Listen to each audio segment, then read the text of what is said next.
Monsieur Gonod a cassé ma confiance personnelle et professionnelle. Et je suis incapable de travailler en entreprise pour l'instant.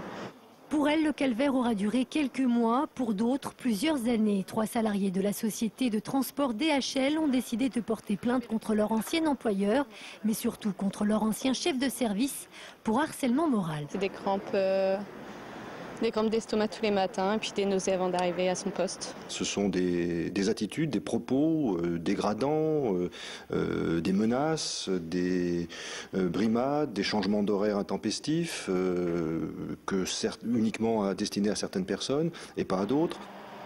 Une pratique débutée en 2002 et qui, semble-t-il, était devenue courante dans ce service, le responsable n'hésitant pas, selon les plaignantes, à traiter ses collègues féminines de femelles. Résultat, 10 d'entre elles ont décidé de partir ou demander à être mutées. Pour les syndicats, une situation qui aurait pu tourner au drame.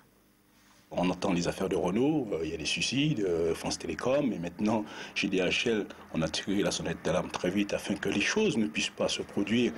Un contexte particulier qui a d'ailleurs sans doute joué, puisqu'à la demande du procureur, ce procès est jugé en correctionnel et non pas au prud'homme, comme c'est le cas habituellement dans ce genre d'affaires.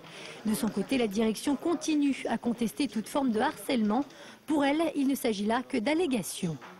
Les faits de harcèlement ne sont pas révélés dans le cadre d'un dossier extrêmement confus et complexe.